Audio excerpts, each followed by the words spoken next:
নমস্কার বন্ধুরা, পম্পার কিচেনে আপনাদের সকলকে স্বাগত। আজ আমি অপূর্ব স্বাদের একটা কেকের রেসিপি আপনাদের সাথে শেয়ার করব। কোনো রকম আটা, ময়দা, সুজি বা চালের গুঁড়ি ছাড়া আজ যে কেকটা বানাবো, আমার মতো অবশ্য একবার হলেও বানিয়ে দেখবেন। এটা দেখতে যেমন সুন্দর, খেতে তেমনই অপূর্ব অসাধারণ। শুধু তাই নয়, ডিম আর চিনি ছাড়া বানানো এই কেকটা এতটাই নরম, তুলতুলে আর স্পঞ্জি হয় যে মুখে দিলেই মিলিয়ে যাবে। তাহলে চলুন দেরি না করে আজকের এই অপূর্ব স্বাদের কেকের রেসিপিটা দেখে নেওয়া যাক। আটা, ময়দা, চালের গুঁড়ি ছাড়া আজকের একটা অপূর্ব স্বাদের কেকের রেসিপি আপনাদের সাথে শেয়ার করব। তার জন্য দেখুন, প্রথমে একটা মিক্সির জার আমি নিয়ে নিয়েছি। এর মধ্যে দেখুন স্লাইস করা রুটি আমি নিয়ে নিয়েছি।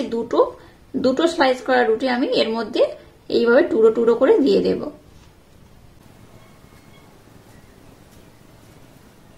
এবার এই দুটো রুটিকে আমি খুব সুন্দর করে ব্লেন্ড করে নেব।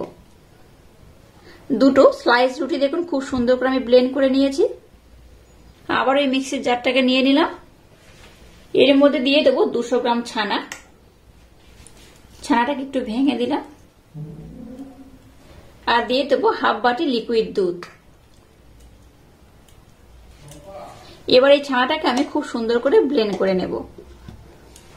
এবার দেখুন একটু বাটারটাকে আমি মেল্ট করে নিয়েছি, আর গরম গরম বাটার এখানে ব্যবহার করব।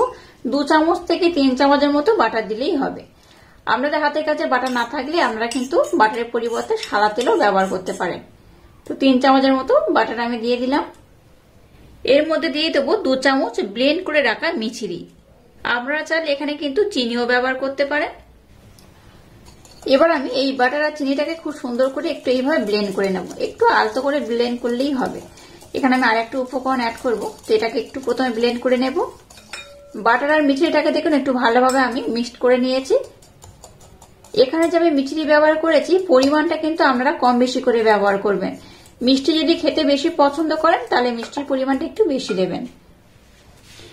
এবার এখানে দিয়ে দেবো হাফ বাটি গরম লিকুইড দুধ। চেষ্টা করবেন গরম লিকুইড দুধ এখানে ব্যবহার করার, তাতে করে কিন্তু রেজাল্টটা পারফেক্ট হবে। এবার এখানে দিয়ে দেবো মালাই। দুধের সরটাকে জমিয়ে জমিয়ে এইভাবে কিন্তু অনেকটা আমি রেখে দিয়েছি মালাই করে, তো সেটা এখানে ব্যবহার করব।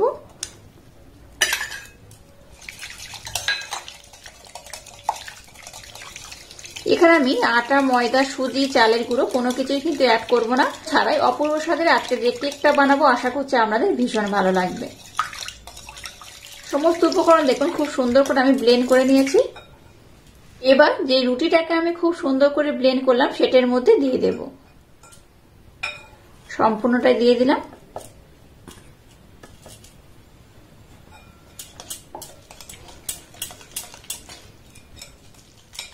রুটিটাকেও দেখুন খুব সুন্দর করে আমি ব্লেন্ড করে নিয়েছি।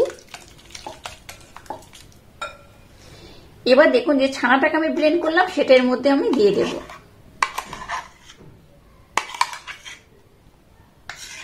এবার মিক্সির জারের মধ্যে একটু দুধ দিয়েছিলাম, সেই দুধটার মধ্যে নিয়ে নেব। মিক্সির জারটাকে খুব ভালোভাবে একটু ধুয়ে নিলাম দুধটা দিয়ে। আবারও সমস্ত উপকরণ খুব সুন্দর করে আমি ব্লেন্ড করে নেব। এই পর্যায়ে আমি দিয়ে দেবো 2 চামচ মিল্ক পাউডার। 2 চামচ দিলেই হবে।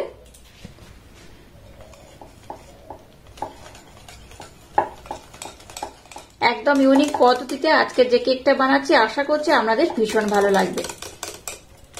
এবার এটাকে আমি খুব সুন্দর করে ব্লেন্ড করে নেব। মিশ্রণটাকে দেখুন খুব সুন্দর করে আমি মিক্সড করে নিয়েছি। এবার এটাকে আমি 10 মিনিটের জন্য রেস্টে রেখে দেবো। ততক্ষণ আমি আর একটা কাজ কমপ্লিট করব। আবারও দেখুন 3টা আমি স্লাইস রুটি নিয়ে নিয়েছি। এবার রুটিগুলোকে আমি টুকরো টুকরো করে কেটে নেব। প্রথমে এইভাবে 3 টুকরো করব। আবার এটাকে আমি 3 টুকরো করে নেব। এইভাবে ছোট ছোট করে আমি টুকরো করে নিলাম। এটা কিভাবে ব্যবহার করব আমি আপনাদের দেখিয়ে দেব। 5 মিনিট পর আমি আবার ফিরে এলাম। ঘনত্বটা দেখুন আগের থেকে আর একটু ঘন হয়ে গেছে। এই ঘনত্বটা এইরকমই হবে, খুব পাতলা যেমন হবে না, আবার খুব ঘনও হবে না। এবার বেকিং পাউডার একদম সামান্য পরিমাণে এখানে দিয়ে দেব, আর খাওয়ার সোডা দিয়ে দেবো একদম 1 চিমটের মতো। এবার এখানে একটু লিকুইড দুধ আমি অ্যাড করব, একদম সামান্য পরিমাণে। এবার এটাকে আমি খুব সুন্দর করে আরেকবার ব্লেন্ড করে নেব। এই কেকটা আমার মতো একবার বানিয়ে দেখবেন, একদম ক্ষীরের মতো খেতে হয়, অসম্ভব মজাদার। একবার যদি এইভাবে কেক বানিয়ে খান দেখবেন আপনাদের বারবার খেতে ইচ্ছা হবে। তো যাই হোক, মিষ্টনটাকে একদম রেডি করে নিয়েছি। এবার দেখুন এরকম একটা আমি পাত্র নিয়েছি, আর একটা কাগজ আমি বাটা সাদা পৃষ্ঠা এর মধ্যে একটা দিয়ে দিয়েছি, আর চারিদিকে খুব ভালোভাবে একটু তেলের প্রলেপ আমি লাগিয়ে দিয়েছি। এবার দেখুন মিষ্টনটাকে আমি এই পাত্রের মধ্যে ঢেলে দেব। এবার যে রুটিগুলোকে আমি স্লাইস করে কাটলাম সেগুলো এর মধ্যে দিয়ে দেব। খুব বেশি দেব না, অল্প অল্প করেই দিয়ে দেব।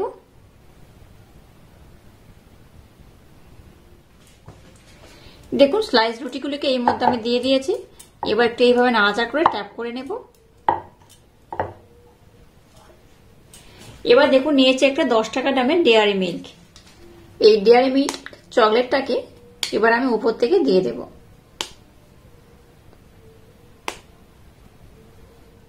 এটাকে দেখুন খুব সুন্দর করে আমি সেট করে নিয়েছি। এবার দেখুন গ্যাসটা জ্বেলে দিয়ে একটা কড়া বসিয়ে দিয়েছি, আর একটা স্ট্যান্ড এইভাবে দিয়ে দিয়েছি।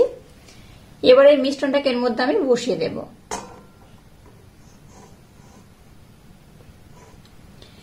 এবার এটাকে ঢাকা দিয়ে প্রথমে গ্যাসের ফ্লেমটাকে 5 মিনিটের জন্য হাই দেব, তারপর লো করে এটাকে খুব সুন্দর করে আমি বানিয়ে নেব।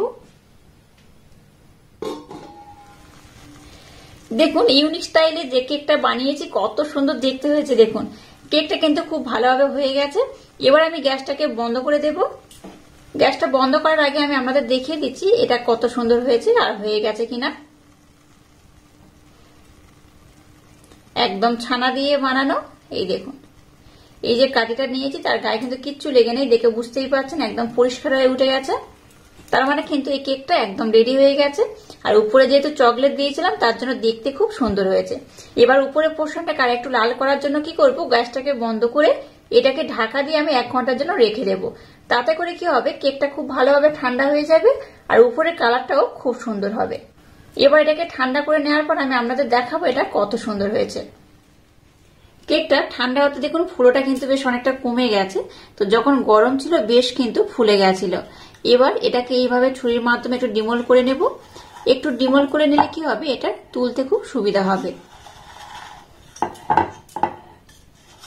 এবার দেখুন একটা প্লেট আমি নিয়ে নিয়েছি, এটার মধ্যে আমি ডিমোল করে নেব। এইভাবে ট্যাপ করবেন, দেখবেন অটোমেটিক ছেড়ে উঠে আসবে।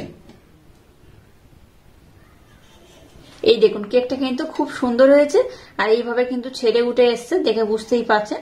এবার যে পিছনের কাগজটা দিয়েছিলাম সেটাকে আমি উঠিয়ে নেব। কেকটা দেখুন কত অপূর্ব দেখতে হয়েছে। আর চকলেটগুলো দিয়েছিলাম নিচে পড়ে গেছে, তো তুলে দিলাম।